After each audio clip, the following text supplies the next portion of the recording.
Hello student, this is अगर Sharma. You are watching my YouTube channel. Next question number 25 है। तो student start करते हैं। 24 तक क्वेश्चन कंप्लीट हो गए हैं। सारे क्वेश्चन 2025 की बुक के हैं। स्टूडेंट आप उनकी प्रैक्टिस जरूर करें। कुछ समझ नहीं आता है तो आप कमेंट बॉक्स में डाल सकते हैं। मैं आपकी जो भी कोई प्रॉब्लम होगी उसको शॉर्ट आउट करूंगी, ठीक है। तो स्टार्ट करते हैं। From the following balance is prepare trading and profit and loss account for the year ended 31 March 2025 and the balance sheet as on that date. ठीक है, आपको trading and profit and loss prepare करना है और आपको debit balances given है।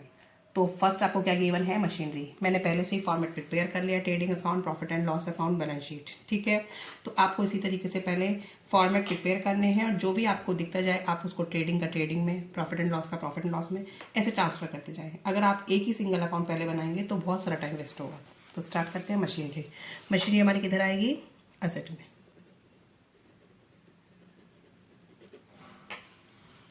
4 lakh. Building भी हमारी एसेट है, ये भी हमारी आ जाएगी 1,50,000। डेप्टर भी हमारे करंट एसेट होते हैं, ये आ जाएंगे 2,70,000। अगर प्रोविज़न फॉर डाउटफुल डेट होता तो हम इसे अंदर माइनस करके दिखा देते। ड्राइंग हमारी कैपिटल से चार्ज होंगी। मैं ड्राइंग को मेंशन कर देती हूँ यहाँ पे।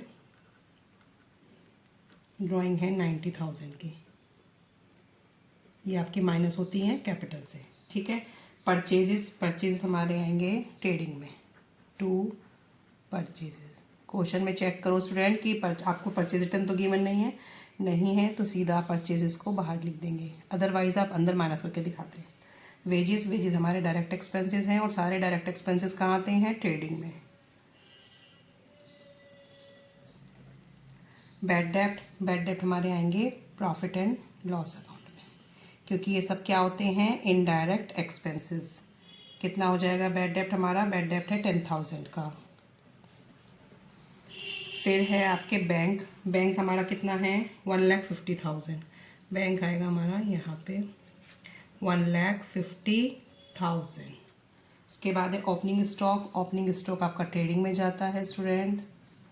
तो ओपनिंग स्टॉक है 2 लाख का। रेंट हमारा इनडायरेक्ट एक्सपेंसेस है। रेंट कितना है? 45,000। एक बात और है कि डेबिट बैलेंसेस गिवन है तो इट मीन्स रेंट लिखा है तो rent paid. Normally rent paid ही होता है, लेकिन अगर क्रेडिट साइड में रेंट लिख दिया है तो रेंट रिसीव है और वो इनकम है, वो इनकम इस साइड आती है, ठीक है। 2 सन्ड्री एक्सपेंस, ये सब हमारे इनडायरेक्ट एक्सपेंसेस हैं। 20,000। कैरेज खाली लिखा हुआ है, ऐसे कुछ नहीं लिखा उसके आगे, तो उसे हम क्या मानेंगे? Carriage inward. 15,000, ठीक है। कैपिटल है 12 लाख। इसमें हम ऐड क्या करेंगे? अगर हमें नेट प्रॉफिट या नेट लॉस जो भी देखते हैं, पहले नेट प्रॉफिट होता है तो प्लस करेंगे, नेट लॉस है तो माइनस करेंगे। उसके बाद आएंगे क्रेडिटर है हमारे 1,40,000, ठीक है। सेल्स हमारी यहाँ आती हैं बाय सेल्स रिटर्न है नहीं है, सीधा ऐसे लिख देंगे 14,50,000। कमीशन क्रेडिट साइड में है तो ये इनकम है बाय कमीशन, ये कमीशन रिसीव्ड होगा, ठीक है, 10,000 का। अब क्लोजिंग स्टॉक दे रखा है। क्लोजिंग स्टॉक आपका एंड ऑफ द क्वेश्चन दे रखा है। Closing stock was true 70,000 but it's net realisable value market value 60,000। तो विच एवर इज लेस, जो भी आपकी कम है, मार्केट वैल्यू आपकी कितनी है? 60,000 है, तो आप उसको मेंशन करेंगे क्लोजिंग स्टॉक 60,000।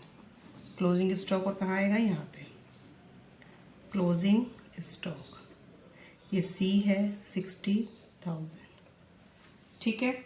ऑलमोस्ट मैंने सब चीज़ें ट्रांसफ़र कर दी हैं। अब इसका हम क्या करेंगे? कैलकुलेशन करेंगे। अब हम कैलकुलेशन कर रहे हैं, देखो 14,50,000 ये है और 60,000 ये है, लेकिन अगर मैं यहाँ की चेक करूँ तो 9,50,000 और 5 लाख, 14,000 तो समथिंग यही आ गया, ये 2 लाख। तो ये साइड आपकी हैवियर है, एक्सपेंसेस ज़्यादा है, ये इनकम कम है। तो हम क्या करेंगे? इसका टोटल करेंगे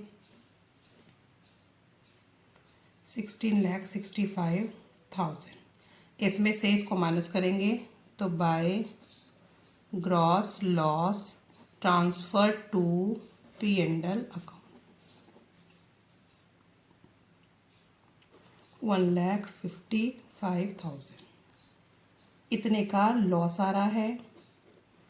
खुद कैलकुलेशन क्वेश्चन को करके देखें स्टूडेंट, जो मैं समझा रही हूँ आप इसको जरूर सॉल्व करें, तभी आपको समझ आएगा। अब ये ग्रॉस लॉस है तो किधर ट्रांसफर होगा, इधर। अगर ग्रॉस प्रॉफिट होता था तो हम कहाँ करते थे, इधर। ठीक है, लॉस है तो इधर आ जाएगा, टू ग्रॉस लॉस 1,55,000। ये समझ आ गया आपको। अब इसको प्लस करेंगे। अब हमारा क्या हो रहा है, ये प्लस कर रहे हैं तो यहाँ भी एक्सपेंसेस ज़्यादा हैं तो क्या जाएगा, नेट लॉस। इसका टोटल कर रहे हैं तो आ रहा है 2,30,000। 2,30,000 2,30,000 में से 10,000 जाएंगे तो क्या आ जाएगा, by net loss transfer to capital. कितना आएगा, 230 में से 10 गए तो 2,20,000। कैलकुलेशन करके देखना, बार बार मैं बोल रही हूँ। ये आ गया। अब हम यहाँ क्या करेंगे, हमें नेट लॉस हो रहा है तो हमें ये भी माइनस करना पड़ेगा, नेट लॉस 2,20,000। ये भी माइनस का है, ये भी माइनस का है, और टोटल आ जाएगा इधर। ये हमारा आ रहा है 8,90,000। इन दोनों को प्लस करेंगे,